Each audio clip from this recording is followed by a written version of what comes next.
Leaders. Hakim El-Karoui, vous venez de publier à l'Institut Montaigne un rapport Nouveau monde arabe, nouvelle politique arabe pour la France. Quelles sont vos principales conclusions? Première conclusion, c'est que la France vit avec le monde arabe et que le monde arabe vit avec la France.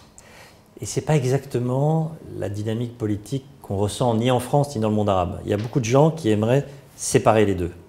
L'extrême droite en France, une dynamique autour des islamistes dans le monde arabe. Donc la première réalité, c'est qu'il y a un destin qui est un destin lié.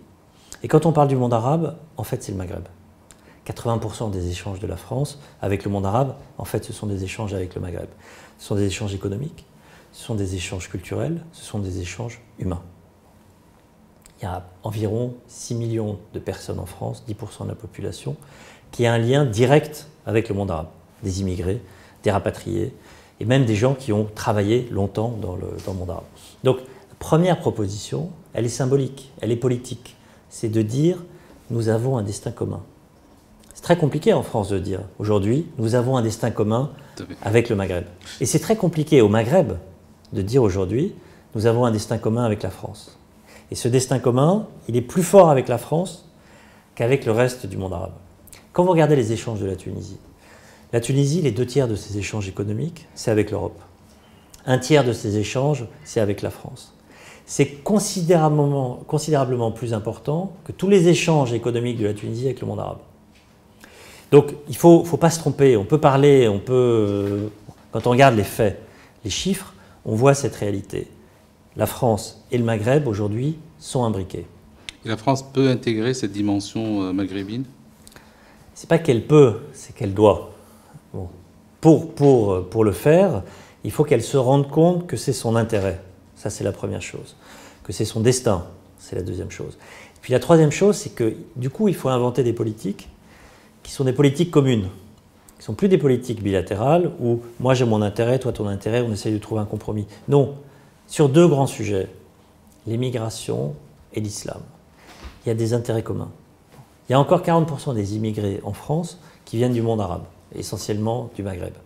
Demain, qu'est-ce qui va se passer? Demain, la dynamique, c'est que la frontière qui aujourd'hui est sur la Méditerranée, elle va se déplacer vers le Sahara.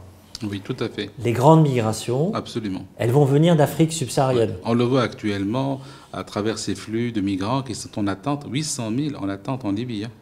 Alors aujourd'hui, la Libye est ouverte, oui. Donc ils passent en Libye. Demain, quand la Libye sera fermée, ils vont passer par tout le Maghreb, en Algérie, au Maroc, en Tunisie, en Libye. Donc ça, c'est un sujet qui devient un sujet commun. Parce que l'intérêt du Maghreb et l'intérêt de la France, c'est contenir ces migrations et faire en sorte en même temps que les migrants soient traités de façon humaine. Le Maghreb n'a pas l'expérience de la gestion des immigrés. Absolument. Il a l'expérience de la gestion des émigrés. Ouais. Il n'a pas le droit qui protège les libertés des immigrés. Les gens en Tunisie et au Maghreb ne sont pas très accueillants envers les immigrés. Ils se plaignent beaucoup quand ils sont en France et en Europe. Surtout les subsahariens. Mais quand ils voient des subsahariens, ils sont racistes, ouais. Ils sont xénophobes. Bon. Donc ça, c'est un sujet qui est un sujet très important. Et puis, un des problèmes, c'est que, en fait, il y a un modèle économique de l'immigration. Les immigrés, qu'est-ce qu'ils font? Ils font ce que les nationaux ne veulent pas faire. Aujourd'hui, en Tunisie et au Maghreb, le problème, c'est que les futurs immigrés subsahariens, ils vont être en conflit avec les gens qui viennent des quartiers populaires et de l'intérieur des terres, qui sont encore dans des dynamiques d'immigration intérieure. Donc il n'y a pas le modèle économique qui va permettre aux immigrés subsahariens de vivre correctement au Maghreb. Donc ça, c'est un enjeu qui est devant nous, qui est colossal et qui est commun à l'Europe et au Maghreb. Deuxième sujet, c'est l'islam. Pas l'islam, l'islamisme. L'islamisme, c'est un enjeu assez important au Maghreb. C'est en train de devenir un enjeu colossal en Europe, par évidemment la question du terrorisme, mais au-delà, par l'organisation de communautés fermées qui ont des valeurs qui sont différentes de celles des sociétés majoritaires et qui posent des problèmes d'intégration de plus en plus importants. Et qui, en posant ces problèmes-là, salissent l'image des autres immigrés et notamment des musulmans. Qu'est-ce qu'il faut qu'on fasse?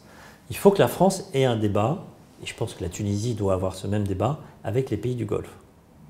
Ceux qui exportent les différentes idéologies, je dis bien idéologies, islamistes. Il faut qu'en France, on construise un financement français, endogène, pour l'islam. Il faut qu'on forme des imams, des cadres pour l'islam. Et pourquoi on pourra le faire en France? Et on peut le faire en France, on ne peut plus le faire en Tunisie. Parce qu'en France, sur ces sujets-là, on est encore libre. On peut parler, on peut interpréter, on peut critiquer, on peut remettre en perspective. Dans le monde musulman, et encore plus dans le monde arabe, on ne peut plus faire ce travail-là. On n'est plus libre. En Tunisie, il y a quand même une certaine marge. Un tout petit peu. Ouais. Il y a quelques grands intellectuels, quelques grands savants, islamologues, des gens sérieux. Pas ceux qui répètent des âneries qui sont produites dans le Golfe. Mais la Tunisie est peut-être le dernier partenaire. Le premier partenaire ou le dernier? Non, le dernier, enfin, le dernier acteur. Absolument. Avec qui on peut faire ce travail-là. Ouais. Donc ça, c'est deux grands sujets transversaux. L'islamisme, l'émigration. Et puis après, il faut réinventer la relation avec le Maghreb.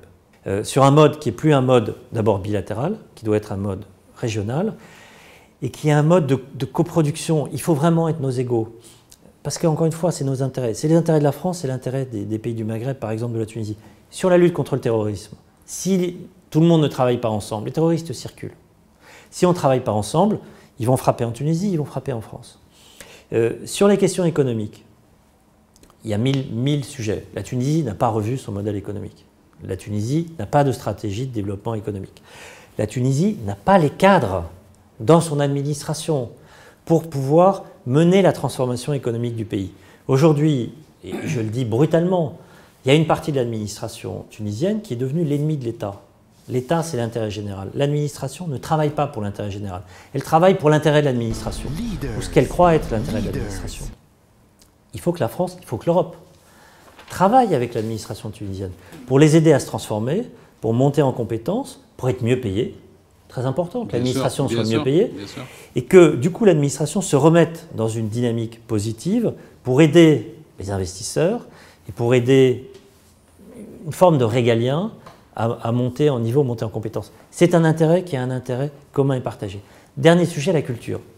L'éducation. L'éducation, parce que quand on a vu les statistiques dans le rapport, le nombre de jeunes étudiants tunisiens en France qui baisse, et puis le nombre de boursiers qui est quasi nul, qui baisse, le nombre de chercheurs. Et les statistiques PISA sur la Tunisie, oui, PISA aussi, où la Tunisie est dans le dernier décile. Ouais. Et même les Tunisiens inscrits dans les 12 établissements français en Tunisie, 8000 seulement. Ouais. Alors là, il faut comparer la Tunisie et le Maroc. Ouais. Parce qu'au Maroc, il y a une dynamique qui est très forte.